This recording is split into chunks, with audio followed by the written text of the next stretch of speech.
오늘 주시는 말씀은 사도행전 5장 12절에서 42절까지인데요. 읽는 것은 40절부터 읽겠습니다. 40절, 41절, 42절 세 절만 함께 읽도록 하고요. 앞에 읽지 못한 내용들은 우리 교우들께서 댁에서 읽으시기 바라고, 사도행전을 읽어나가는 동안에는 권고드리는 바로는 사도행전을 계속 좀 반복해서 통독을 좀 하시면 좋을 것 같아요.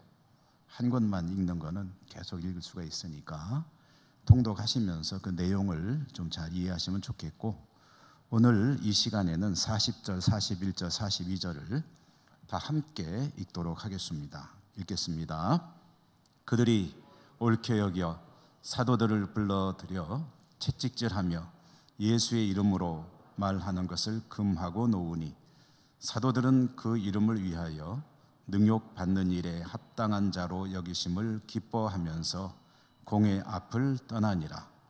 그들이 날마다 성전에 있든지 집에 있든지 예수는 그리스도라고 가르치기와 전도하기를 그치지 아니하니라. 아멘. 날 많이 추우시죠? 하나님 앞에 나오신 여러분들을 진심으로 축복합니다. 말씀 은혜가 풍성하시기를 기원합니다. 신약성경 읽기로 들어와서 사도행전을 읽고 있습니다. 사도행전 이제 8번째로 읽었고요. 계속 반복해서 말씀드리는 것은 큰 틀을 여러분께서 늘 좀 담아두시며 말씀을 읽기도 하고 또 전해드리는 말씀을 듣기도 하셨으면 좋겠다 하는 생각입니다. 사도행전의 큰 줄거리는 예루살렘에서 시작된 복음이 성령의 역사 가운데 교회를 통해서 땅 끝을 향해 확산돼 나가는 이야기다. 이런 큰 틀을 가지고 그 대목을 읽으시면 좋겠고요. 지금 우리가 읽고 있는 이 5장의 말씀은 그 중에서 아직은 예루살렘 성 내에서 벌어지고 있는 이야기들을 읽어가고 있다, 이렇게 보시면 되겠습니다. 성령이 강림하시고 예루살렘의 교회가 세워졌습니다. 교회는 부흥을 거듭했습니다. 시험도 있었습니다. 성령의 역사가 있는 곳에는 반드시 악한 영의 역사가 동시에 따라오는 경우가 빈번하기 때문에 시험은 있을 수밖에 없고요.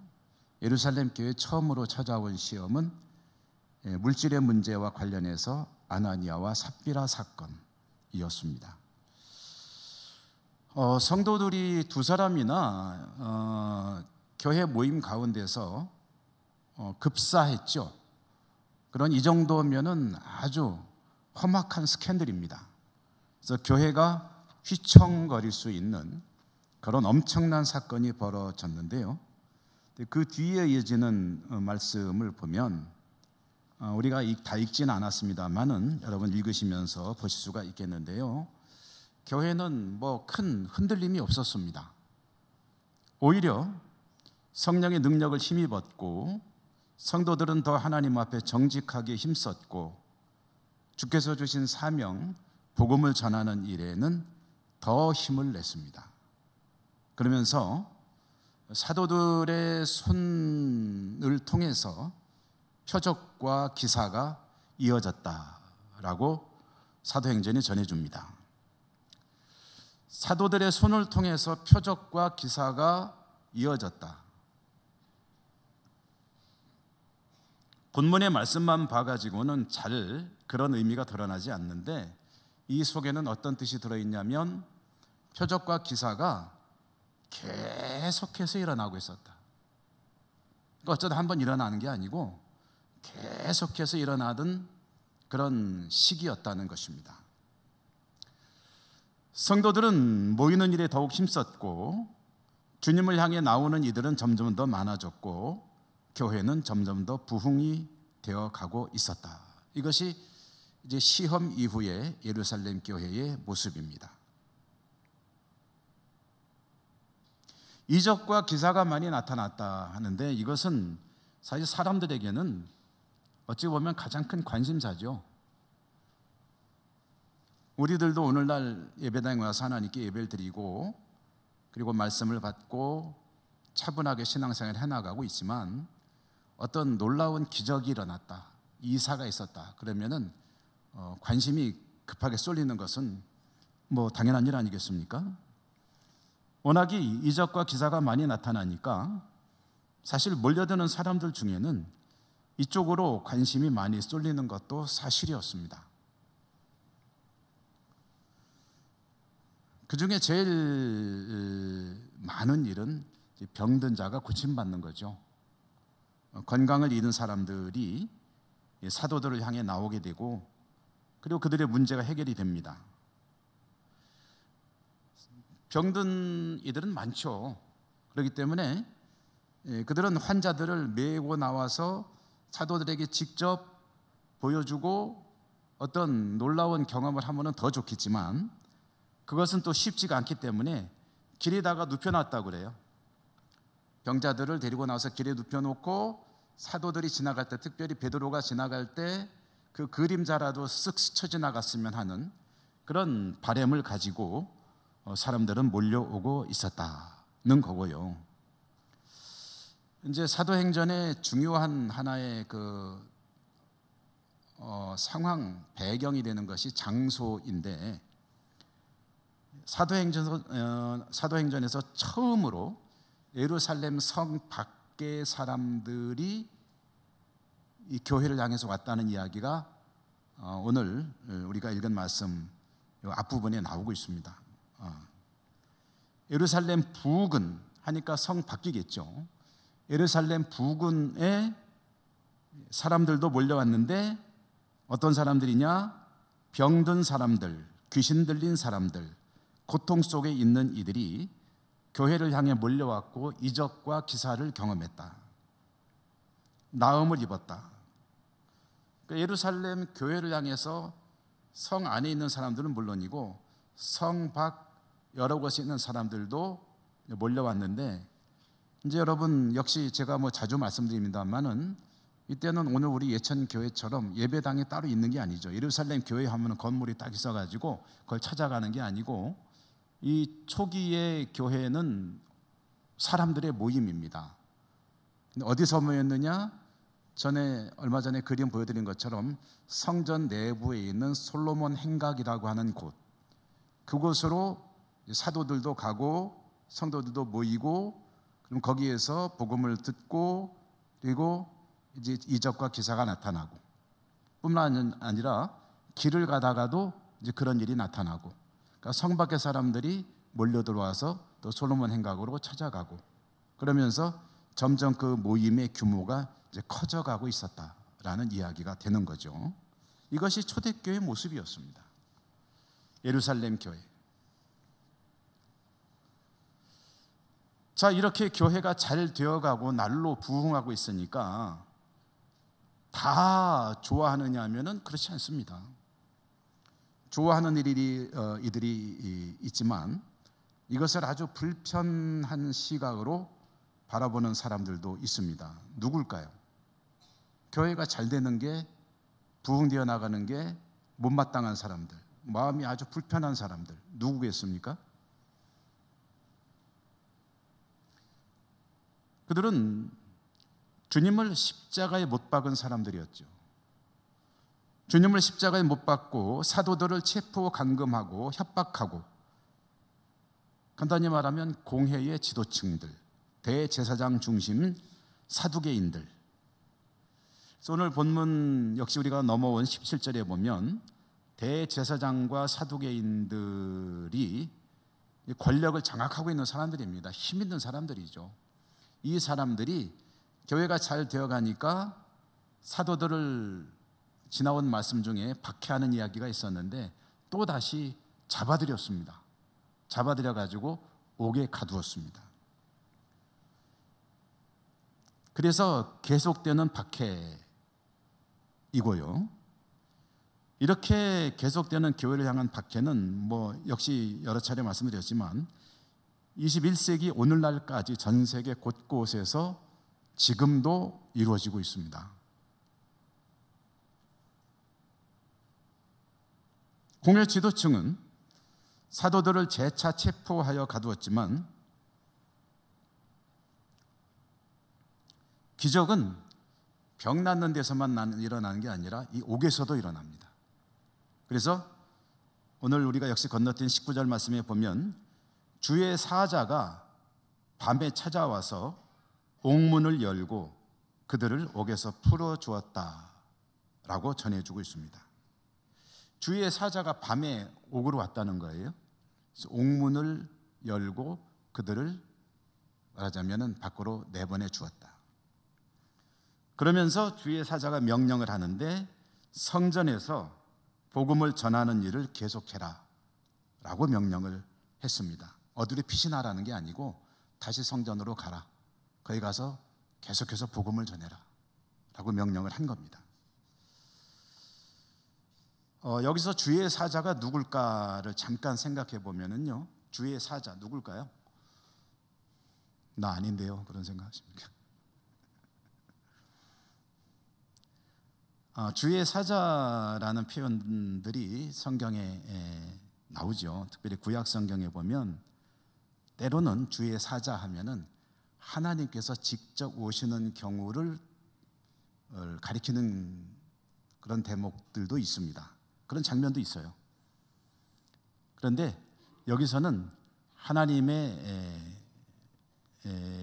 일을 수행하는 천사라고 보는 게 좋겠죠. 천사가 온 것으로 보는 것이 좋을 것 같고요. 불련한 사도들은 주의 사자의 명령에 따라서 새벽에 성전에 갔다고 하니까 성전은 밤에는 닫아놓거든요. 그러니까 새벽에, 그러니까 날이 밝으면서 성전 문이 열리자마자 다시 성전으로 갔다. 솔로몬 행각으로 갔겠죠. 거기서 복음을 전했다. 그래서 말씀 사역을 계속했다는 것을 알 수가 있습니다.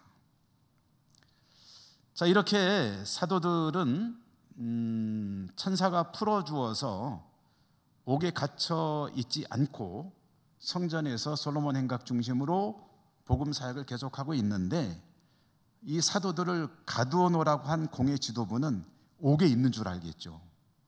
그래서 이제 어제 잡아다 놓은 사람들 데려와라. 이번에 아주 단단하게 경을 치겠다라는 생각으로 이제 불러오라고 했습니다. 그래서 사람들이 옥에 가보니까 옥에 없는 거예요. 자, 여기서 이상한 일 한 가지를 한번 생각해 봅니다. 옥은 가서 본 사람들의 표현에 의하면 옥문은 그대로 잠겨져 있었습니다. 그리고 옥을 지키는 사람들도 파수꾼들이죠. 경비병들도 그대로 밤새 있었습니다. 그런데 갇혀 있는 사람들은 사라졌습니다.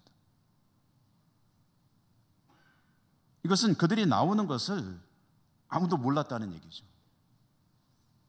목격자가 없었다. 오늘 읽지 않아서 여러분에게 댁에 가서 꼭 읽어보라고 말씀 계속 드리고 있는데요. 천사가 옥문을 열고 사도들을 이끌어낼 때 거기에는 어떤 뜻이 들어있냐면은 옥의 모든 문들이 다 열렸다는 뜻이 들어있습니다. 옥문이 한 개가 열렸다는 게 아니고 옥문을 다 열어버렸다. 그래서 이거는 아마 성전 쪽에 있는 옥이 그렇게 대규모 감금 시설은 아니겠지만 적어도 조그마한 방 하나는 아닐 겁니다.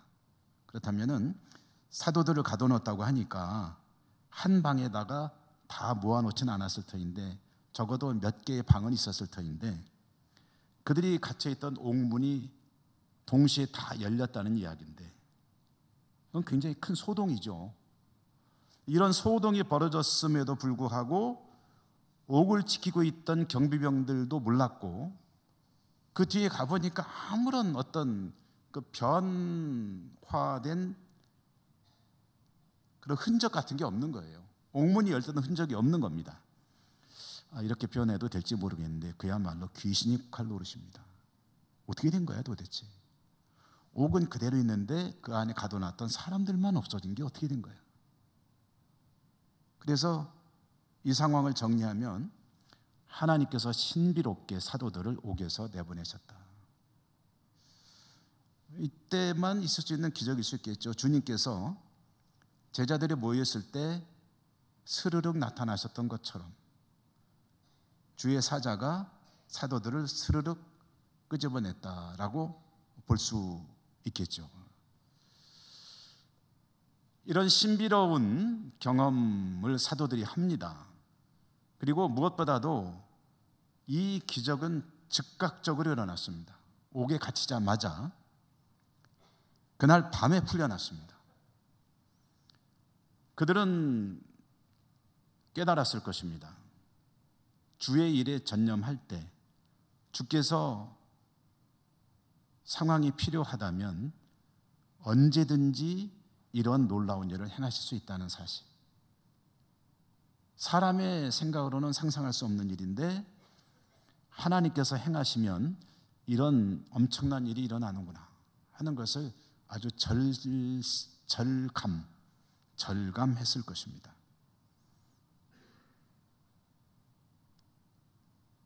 물론 우리들의 입장에서는 이런 어떤 어려운 일이 생길 때마다 하나님께서 즉각적으로 착착착착 해결해 주시면 참 좋겠죠. 그렇지만 하나님께서 뭐 그럴 때마다 그러시는 건 아닙니다. 이런 특별히 신비로운 방법을 일마다 사용하시는 건 아니죠.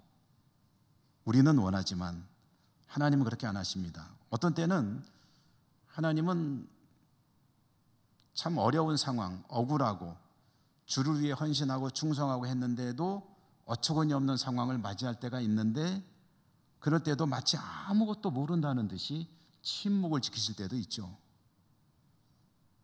야속할 정도로 침묵을 지키실 때도 있습니다. 하나님 도대체 뭐하고 계십니까? 라고 항의하고 싶을 정도로. 그렇지만 그런 마음이 들 수는 있겠지만 이 한 가지 확실한 사실은 우리가 잊지 않아야 하겠습니다. 그것은 하나님께서 모르시는 경우란 없다. 모르시거나 또는 능력이 안 돼서 돌보시지 못하는 경우란 없다. 다만 하나님께서 그 상황을 용인하실 뿐이다. 용인이라는 단어를 여러분들이 좀 잘 기억해 두시면 좋을 것 같아요. 하나님께서 용인하신다. 용인한다는 말은 묵인하신다, 허락하신다, 참아주신다, 기다려주신다.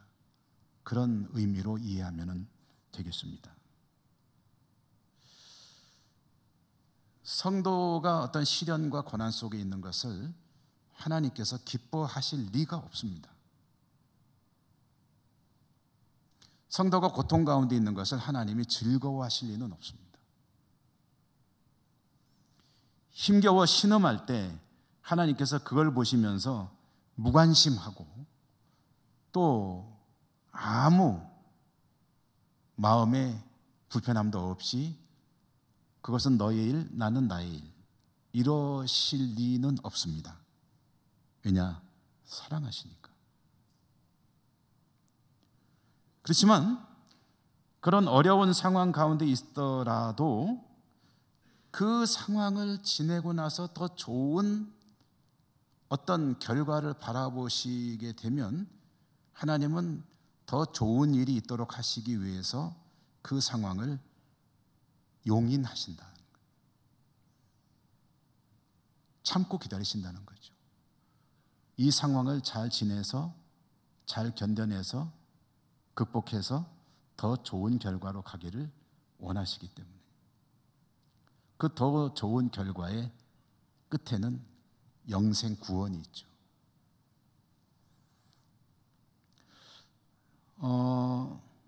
때로는 믿음의 진보를 위해서 하나님께서 용인하실 때도 있습니다.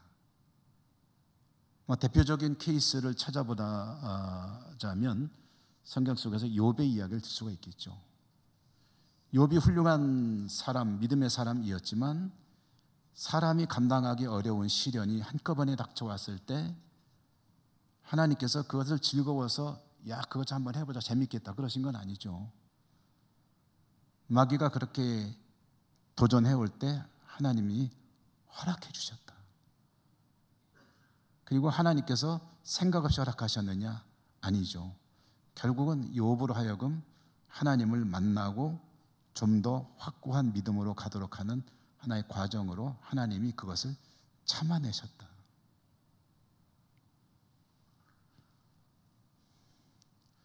그러므로 우리 모두가 잊지 말아야 할 내용 중에 하나가 그것입니다. 혹시 어려움 가운데 있을 때 그렇게 지금도 용인하고 계시는 하나님을 잊지 말아야 한다.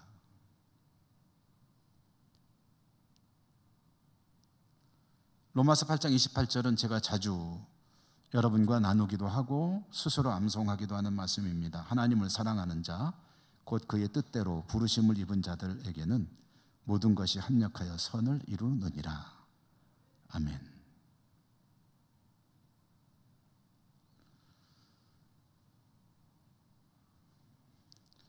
자, 공예 지도부가 옥에서 사라진 사도들이 사라졌다는 보고를 받고서 도대체 뭐가 어떻게 된 거야 하고 황당해하고 있을 때 또 다른 보고를 받게 되죠. 그건 뭐냐면 옥에서 사라진 사람들이 지금 성전에서 사람들에게 그 금하신 그 일을 하고 있습니다.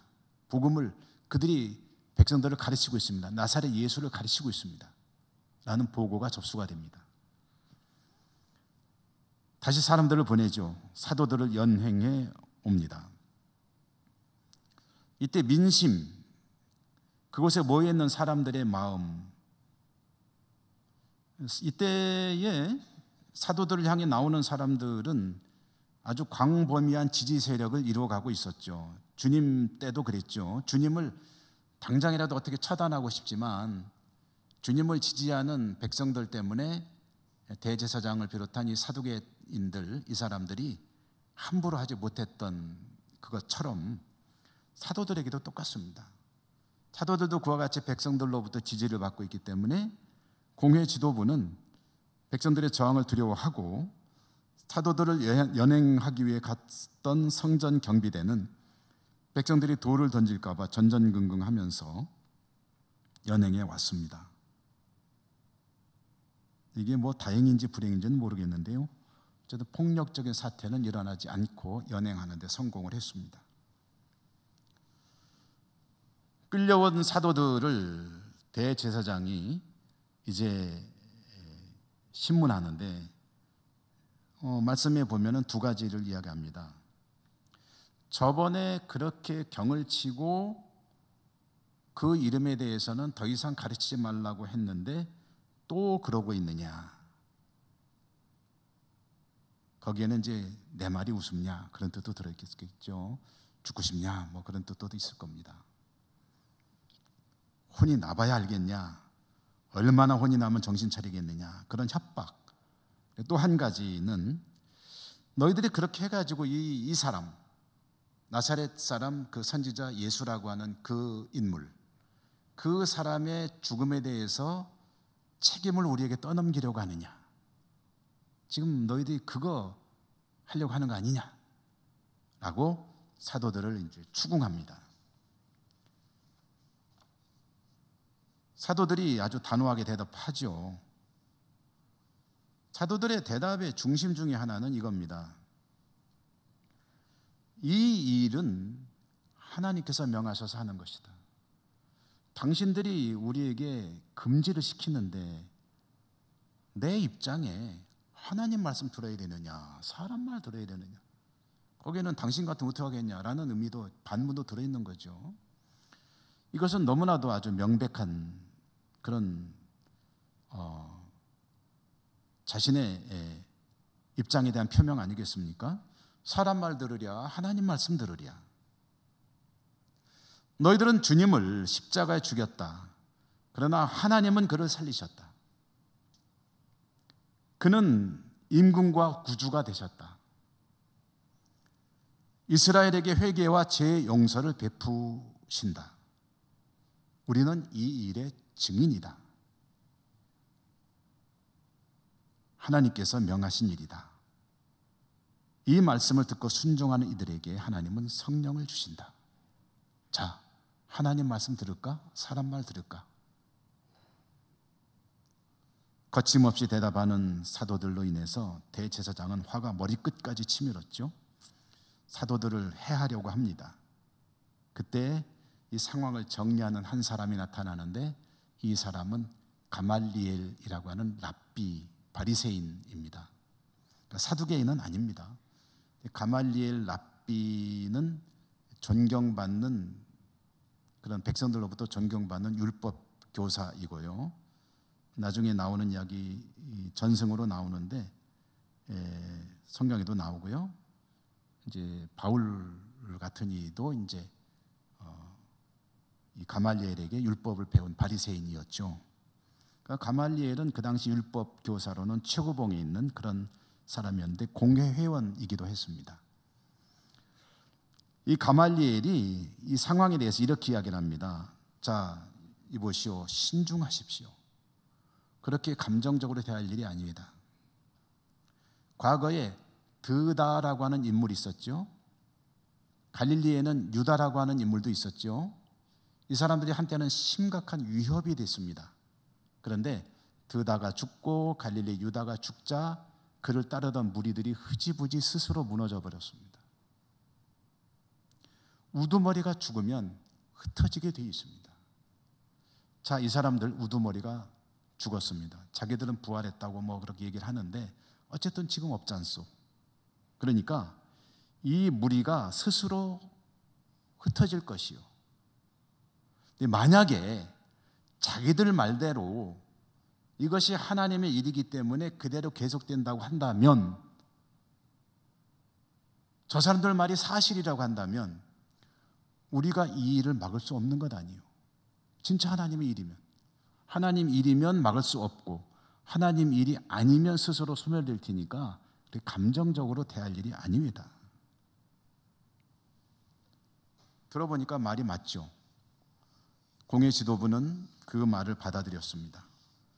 그래도 그냥 풀어주기는 안 됐든지 채찍질을 해서 다시 한번 엄금하고 복음 전하는 것을 언금하고 풀어주었다. 자, 여러분, 오늘 우리가 읽은 그 뒷부분이 그 뒤 사도들의 태도입니다. 그 대목만 읽었는데 사실 이 대목을 우리가 주목하는 것이 필요합니다. 41절 이하에 보면 사도들은 그 이름을 위하여 능욕받는 일에 합당한 자로 여기심을 기뻐하면서 공회 앞을 떠났다. 제가 얼마 전에 이 본문을 가지고 주일 예배 때 여러분과 말씀을 나눈 적도 있습니다. 사도들이 어땠느냐 하면은요, 그들이 받고 있는 이 고난을 해석하는 자세가 어땠느냐. 그 이름, 곧 주님의 이름, 곧 복음 전하는 일에 쓰임받는, 제대로 쓰임받는 증거로 여겼다는 겁니다. 그러니까 고난을 받고 있다는 사실이 자신들이 주님에게 쓰임받는 증거라고 여겼다. 그러니까 그 일을 기쁘게 여겼다. 말이 좀 어렵습니까? 고난받는 것은 좋을 리는 없죠. 고난이 좋을 사람이 어디 있겠습니까? 그런데 고난을 즐거워하고 기뻐했다는 거예요. 왜요? 주님께 쓰임받고 있다는 증거라는 거예요, 그게. 아무 일도 없지만 주님과는 관계없는 자로 살아갈 수도 있죠. 믿음을 가지고 살아가지만 주를 위해서 아무런 고난을 겪어본 적도 없고 어떤 어려움을 당해본 적도 없고 믿음을 지키기 위해서 때로는 눈물이 나본 적도 없고 모든 것이 그저 순탄하게만 했다면 어쩌면 경험해보지 못할 그런 느낌일 수도 있습니다. 그런데 주를 바르게 믿고 또 주를 위해서 뭔가 사명을 감당하기 위해서 내가 내 입장을 정하고 그 길을 걷다 보니까 이런 고난이 따라오는구나. 그렇다면 이 고난은 내가 지금 제대로 믿음 생활을 하고 있다는 증거겠구나 라고 해석을 했다는 거죠. 주를 위해서 고난받는다면 그 고난은 참 즐거운 것입니다 라는 인식. 오늘날에는 뭐 이런 경험을 할 기회가 많지는 않은 것 같아요. 그렇지만 어떤 분들은 그런 상황에 대해서 이해를 하거나 공감을 하실 수 있을 겁니다. 내가 주를 위해 헌신하니까 이런 어려움을 당하기도 하는구나. 그래서 만약에 여러분 이 사도들의 이 자세, 이 마음가짐, 복음을 대하는 이런 모습이 공감이 간다면 나도 그럴 수 있겠다. 제가 어느 목사님 설교를 듣다가 이제 들었던 이야기인데요. 그분이 그런 얘기를 하시더라고요. 어떤 장로님 얘기를 하는데 그 장로님이 모든 걸 다 가진 분이래요. 교회에서는 존경받는 장로님이시고 신앙생활도 모범적으로 아주 잘하시고 사회적으로도 지위도 높으시고 재산도 있고 자녀들도 다 잘 되고 뭐 도대체 모자란 게 없는 거예요. 부족함이 없는 거예요.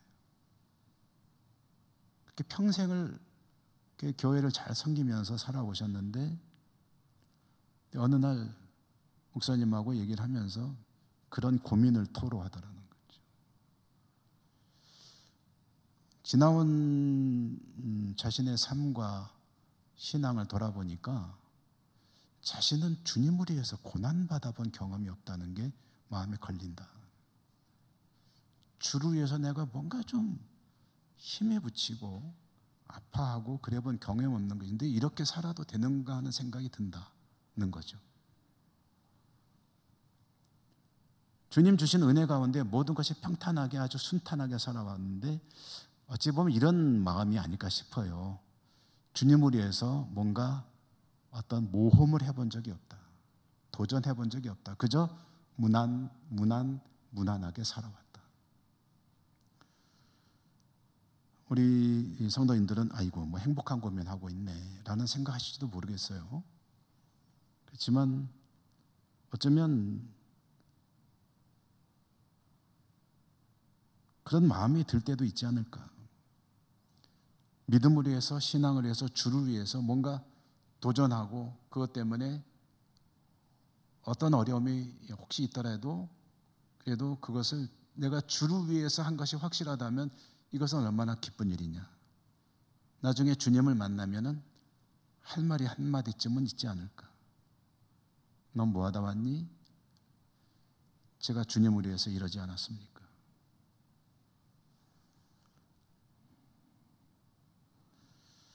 주를 위해 고난받는 것은 참 사실은 뭐 인간적으로는 결코 좋은 일일 수는 없겠지만 그러나 그런 상황이 닥쳐왔을 때 주를 위해 헌신하느라고 이런 시련이 있다고 한다면 그것은 참으로 감사한 일입니다 라는 그런 생각을 할 수 있다면, 공감이 간다면 그것은 사람의 생각은 아닐 겁니다.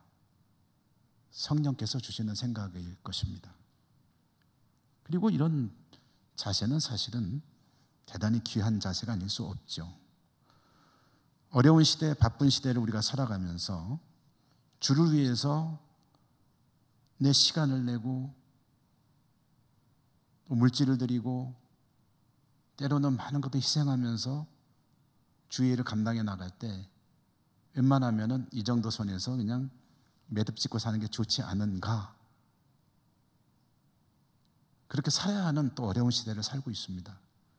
그런데 오늘 말씀은 사도들의 자세를 통해서 보게 되면 주를 위해서라면 어려움 당하는 것은 즐거운 일입니다. 왜냐? 내가 주께 제대로 쓰임받고 있다는 증거이기 때문에. 그런 자세를 가지고 살아간다면 성령님을 내가 잘 따라가고 있다라고 생각을 해도 틀리지 않을 것입니다. 주님을 위해 고난받는 것을 기꺼이 여기는 사람들을 통해서 복음은 땅끝을 향해 퍼져나가게 됩니다. 이런 이들이 있기 때문에 복음은 확산되어 나갑니다.